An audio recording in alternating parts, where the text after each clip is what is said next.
અપેક્ષા એ રાખું છું ભાઈ શ્રી પ્રતાપભાઈ દુધાત બ્લડ પ્રેશરની ગોળીઓ સાથે રાખે, કારણ કે કાલના ભાષણમાં એમનો આક્રોશ ખૂબ દેખાતો. બની શકે કે હજુ ગોપાલભાઈનો માહોલ હશે એના કરતાં પણ સારો બનશે, તો બ્લડ પ્રેશરની ગોળીઓ સાથે રાખે, જેથી કરીને અચાનક તબિયત લથડે નહીં. ગોપાલભાઈની રેલીમાં ખૂબ મોટી ભીડ જુએ તો ભાજપના નેતાઓએ ટ્રીટમેન્ટ કરવાની હોય એ તો કરશે જ, પણ કોંગ્રેસના અમુક નેતા પ્રતાપભાઈ સહિતના નેતાઓ જે ખાસ કરીને ગોળીઓ સાથે રાખે, તો જેથી કરીને એમનું સ્વાસ્થ્ય સારું રહે. અને ભગવાનને પ્રાર્થના કરીએ કે ગોપાલભાઈ ઇટાલિયા જીતા પછી કોંગ્રેસના કોઈ નેતાને શારીરિક કે માનસિક તકલીફ ન થાય. ભાઈએ વાત કરી કે ગોપાલભાઈ ઇટાલિયાના જન્મથી લઈ સુરતની વાત કરી. એક વાતનો જવાબ આપું છું, સુરતની કતારગામ વિધાનસભાની જનતાને તો પૂછીશું. માત્ર ગોપાલ ઇટાલિયા કતારગામ માટે નથી લડતો. કતારગામમાં અમારા 2 કોર્પોરેટરો છે, સતત ત્યાં પ્રગતિના કામ કરાવી રહ્યા છે. સતત સુરત મહાનગરપાલિકાઓમાં લડી અને કતારગામ માટે કામ કરાવવા 2 અમારા ચૂંટાયેલા સભ્યો રાત દિવસ મહેનત કરે છે. મારે કોંગ્રેસ પર કોઈ આક્ષેપ નહોતા કરવા.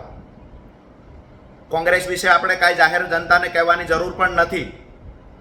પણ પ્રતાપભાઈ દુધાતને હું સવાલ કરું છું કે તમે એ ટીમ, બી ટીમ, સી ટીમની જે વાતો કરો છો, ગુજરાતની જનતાએ સુપેરે જોયું છે કોણ બી ટીમ તરીકે કામ કરે છે. રાહુલ ગાંધીજી, આદરણીય રાહુલ ગાંધીજી, રાષ્ટ્રીય નેતા કોંગ્રેસના, જેને આવીને કહ્યું છે કોંગ્રેસના નેતાઓ ભાજપ સાથે મળેલા. આ વાત સાચી છે કે ખોટી? પ્રતાપભાઈ જવાબ આપે.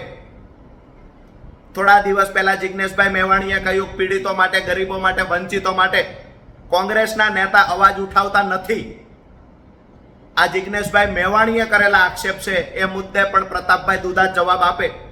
બોખલાઈ જઈ અને ભાજપના બચાવમાં આવી અને વાહવાહી લૂંટવાની જગ્યાએ પ્રગતિના કામ થાય, ખેડૂતોના હિતના કામ થાય, એવી વાતો થાય તો સારી વાત છે.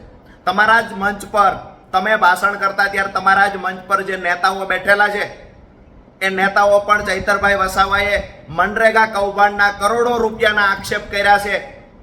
જો સમય મળે તો એ મુદ્દે પણ થોડો જવાબ આપી દેજો. તો અમે ભારતીય જનતા પાર્ટી સામે લડીએ છીએ, તો ભાજપની ઢાલ બનીને જે કોંગ્રેસના નેતા આવે છે, જ્યારે અમારો ઘા આવશે ત્યારે સહન નહીં થાય. મહેરબાની કરીને મૌન રહેજો, એમાં મજા આવશે.